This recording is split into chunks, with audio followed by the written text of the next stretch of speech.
Hey team, Eric here to update you guys. We got some exciting news today. Ellie is doing well. She's breathing on her own. ENT saw her and she has been released to move upstairs to 4th floor rehab with Adeline. They're going to be roommates, so we're excited that she's able to be out of critical care and start her rehab. She's still not awake. She's still not aware. She does have some eye movement and some other, signs of cognitive function, but she's not, it's not Ellie yet.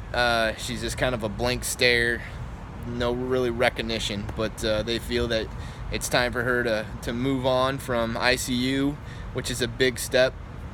We've gone down from 3 trees of medication to 1 that's just holding her feeding tube, and so she's all the IVs out, all the PICC lines are out, the arterial lines out. She's down just to the NG tube for feeding, and that's it. And so she'll be moving up tomorrow morning, and brother and sister are going to be coming by or coming to stay for the next week. So we'll be together for the first time as a family, the 5 of us, since the accident. So we're excited to be together as a family. We're excited for that time. Of course, we're still praying for Ellie, and we're hopeful for the outcome here. Addie, of course, is doing great as always. She is just excelling. We're gonna have a family meeting about Adeline next week with the team and get to kind of talk about her progress, but everyone says she's doing great. She's actually exceeding expectations. She's still working on the standing part of it and getting the walking down. I don't think she's really taken steps yet, but they're working towards that, and this team has just been great. So we're excited for Adeline. We're excited for Ellie.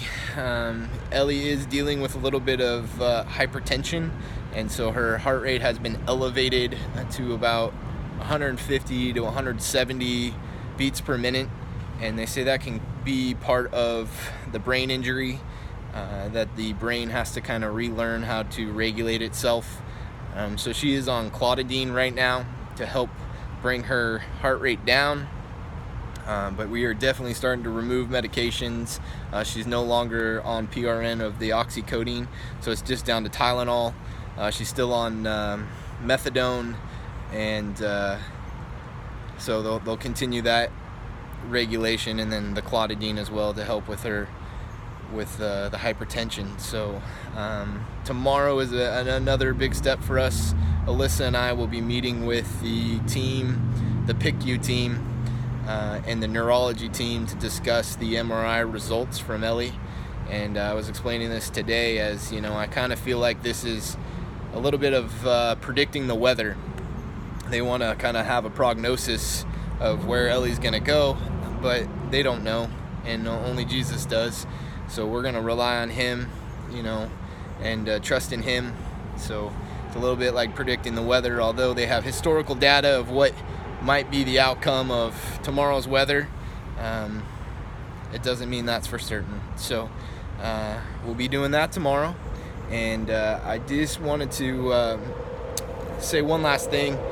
As going through this process, you learn a lot of things that I never would have ever known about. And one of those is the child life that I've talked about, where they bring toys by and help kids with kind of the hospital experience and making that a positive one. And the second thing is that there is a nonprofit here for the UCSF Benioff Children's Hospital of Oakland, where they have what's called the Family House. And the Family House is a converted firehouse where they have rooms for families that are in the ICU, and communal bathrooms, communal space, a kitchen, some other things. And they've had me, I've been able to stay there. It's about a block away. You can walk there. Just takes but a couple minutes. But it has given me a place to go take showers. It's given me a place to rest, have some moments of peace by myself. I have my own room over there, and they just provide such a great service to families that are in need. And with hotel costs what they are here in Oakland and Emeryville and just the Bay Area in general, it's great to have a place where you can go, where families can go and have a room and have space and be close to the hospital. If I needed to be here in 30 seconds, I could be. So if it's in your heart that you feel like you'd like to help out the family house, I posted in the photos a list of their wish list and needs. There's a lot of things in there. I mean, very simple needs. They want coffee cups and laundry detergent and soaps and things that they just bring into the house so that when families come, they don't have to worry about bringing their own things. So if that's something that maybe hearing this you'd like to help out with that, you can see it in the photos. You'll see a list and where to send it to. So thanks for following along. I'm sure we're gonna have a family update tomorrow with all the family here and the girls in the same room, and we'll be posting that tomorrow. So thanks, guys.